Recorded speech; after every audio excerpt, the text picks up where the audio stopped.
तब आपन प्रभाव विस्तारा निज बस किन्ह सकल संसारा कोपेउ जब ही बारी चर केतु छन महु मिटे सकल श्रुति केतु। तब उसने अपना प्रभाव फैलाया और समस्त संसार को अपने वश में कर लिया। जिस समय उस मछली के चिन्ह की ध्वजा वाले कामदेव ने कोप किया, उस समय क्षण भर में ही वेदों की सारी मर्यादा मिट गई।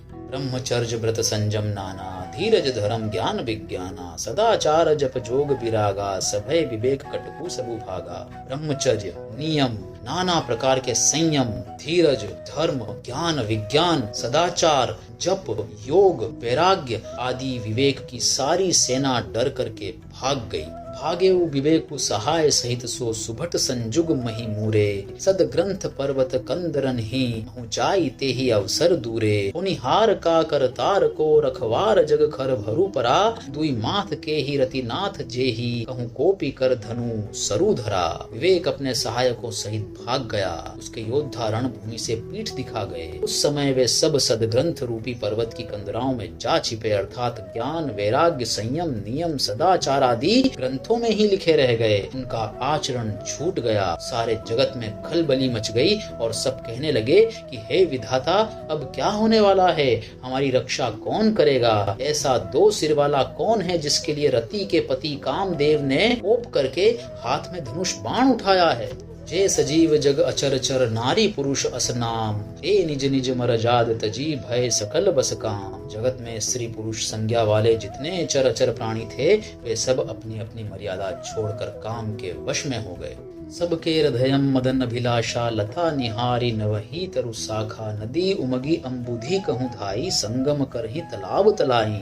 सबके हृदय में काम की इच्छा हो गई। लताओं यानी कि बेलों को देखकर वृक्षों की डालियां झुकने लगी। नदियां उमड़ उमड़ कर समुद्र की ओर दौड़ी और ताल तलैया भी आपस में संगम करने यानी कि मिलने जुलने लगी। जहाँ असी दशा जड़न के बरनी को कही सकई सचेतन करनी पशु पक्षी नभ जल थल चारी भय काम बस समय बिसारी। जब जड़ यानी कि वृक्ष नदी आदि यह दशा कही गई, तब चेतन जीवों की करनी कौन कह सकता है। आकाश जल और पृथ्वी पर विचरने वाले सारे पशु पक्षी समय भुलाकर काम के वश में हो गए। मदन अंध व्याकुल सब लोका निसी दिनु नहीं अवलोक ही कोका देव धनुज नर किन्नर ब्याला प्रेत पिशाच भूत बेताला। सब लोग कामांध होकर व्याकुल हो गए। चकवा चकवी रात दिन नहीं देखते।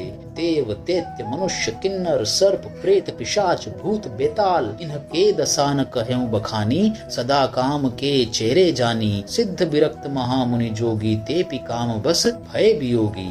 ये तो सदा ही काम के गुलाम हैं। ये समझकर मैंने इनकी दशा का वर्णन नहीं किया। सिद्ध विरक्त महामुनि और महान योगी भी काम के वश होकर योग रहित या स्त्री के विरही हो गए। भय काम बस जोग तापस पावरन ही की को कहे देख ही चराचर नारी मय जे ब्रह्ममय देखत रहे। अबला बिलो कहीं पुरुषमय जगु पुरुष सब अबलामयम दुई दंड भरी ब्रह्मांड भीतर काम कृत कौतुक अयम।